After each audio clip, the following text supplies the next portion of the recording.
A family is around grieving their loss of their granddad as he passes away. The grandfather sees them grieving from what looks like a portal, but he is well aware that he has already passed. His body slowly floats down and his eyes stay glued to the portal until he can no longer see it. He settles on a puddle and lays in the puddle, still staring upwards but looking at nothing. Slowly it feels not that he is sinking, but the puddle is pulling him down. Pulled underwater, he is now being slowly pulled deeper and deeper into the water. But the water is strange, as it isn't blue, it isn't clear. It's dark, as if you are watching the tide at midnight, a darker water that you cannot see out of. As he gets pulled deeper and deeper, eventually he falls out of the water and begins to free fall. As he is falling, multiple beings that seem to be floating keep coming to his side.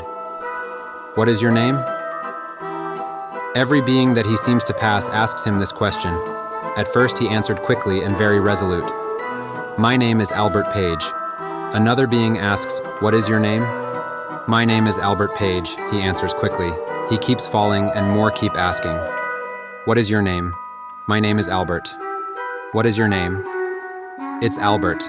He continues his descent and yet more keep asking the same question. What is your name? It's Al, he states. What is your name? It's Al. His plummet continues and it seems to be never ending. Finally, he smacks against a surface, but strangely he's not hurt, even after falling for so long. He gets up and is greeted by someone. He has trouble making out his face. Then the person asks him again, what is your name? My name is Ah. The A sound keeps coming out, but he can't say anything. It feels as if it is on the tip of his tongue, yet he cannot say it. Finally, he gives up. I don't know what my name is. The person hugs him and invites him in. It's okay. None of us have names either.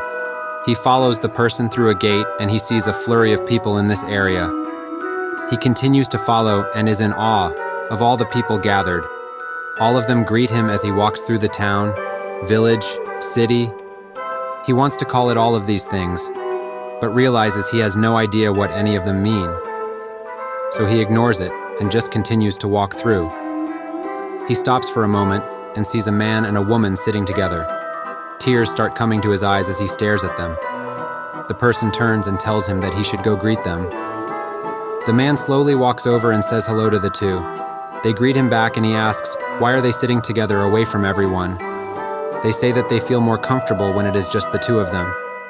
He asks if they know each other, and they both say no, they can't remember if they have ever met. The woman said she arrived one day and saw the man sitting alone.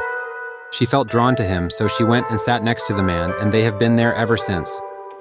She stares at him and puts her hand on his cheek and said, I don't know why, but speaking with you has put me at ease as well.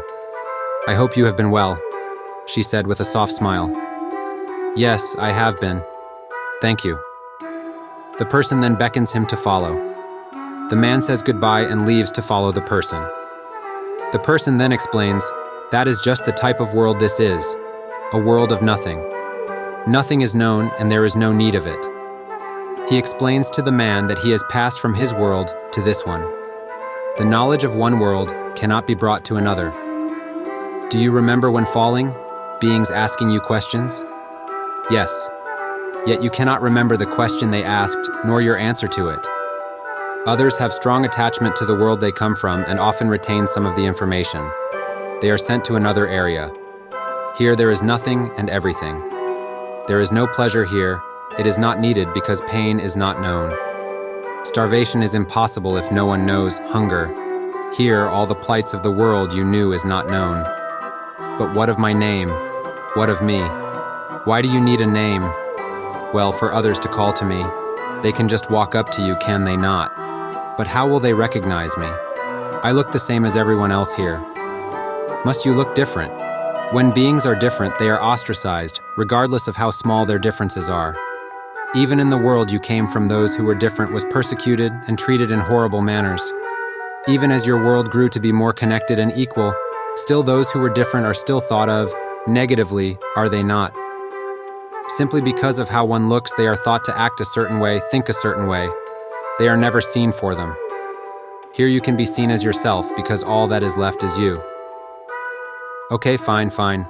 But even then, the structures I see, The beings running on four legs, I feel as if I know everything, but I cannot.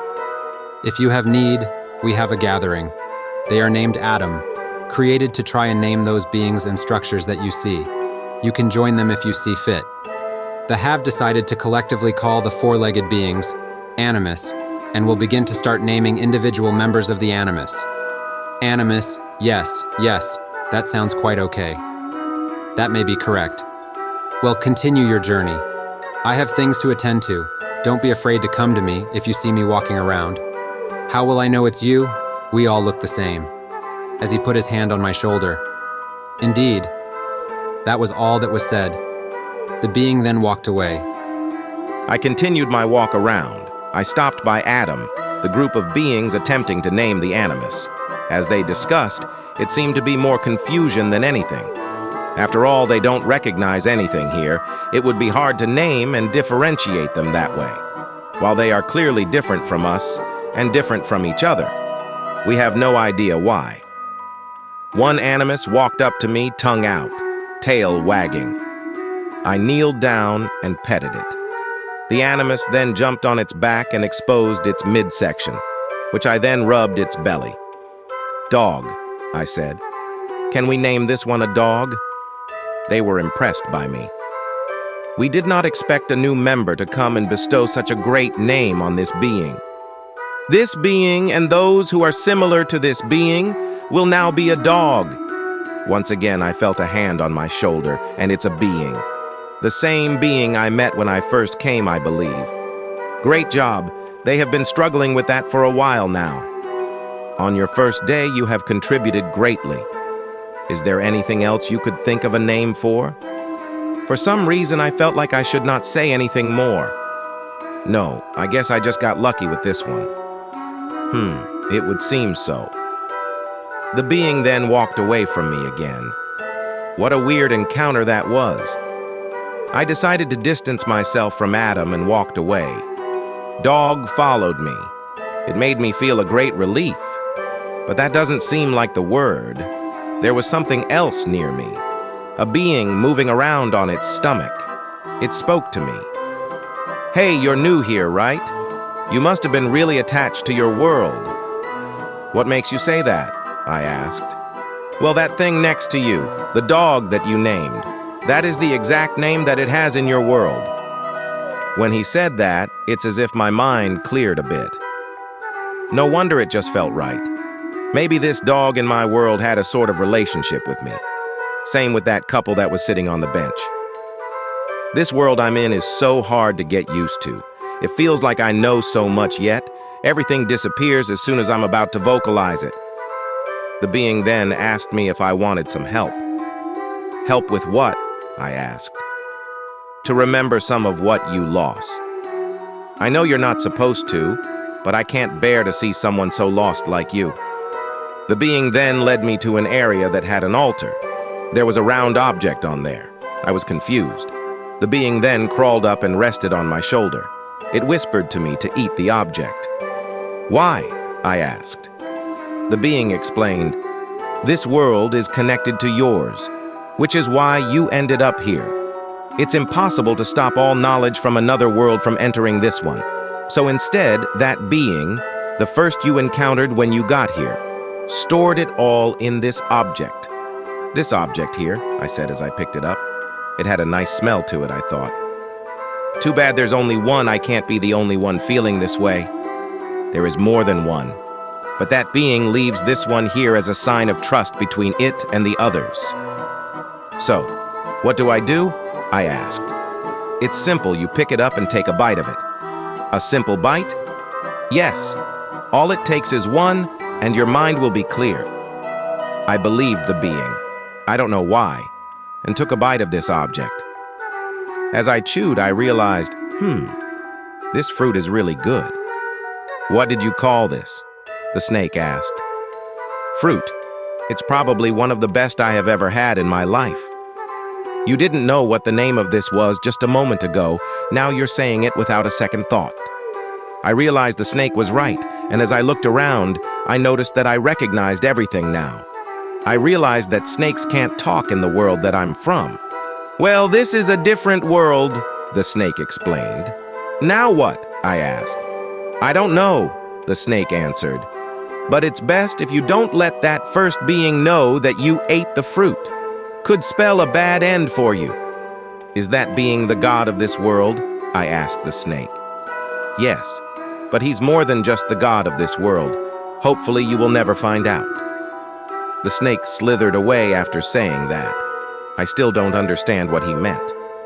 I began walking back to the village. I'll go to the Atom organization and help name the animals. Well, the amiss, as they are called here. We can name them the same as animals from my world. It'll help everyone move on. Though there are some I don't recognize. Extinct animals, maybe. As I walked back to where the gathering was, I saw the people still standing there. But something was strange. They weren't talking, and instead looking at me. Then I saw the original man in the middle that I spoke to when I first arrived.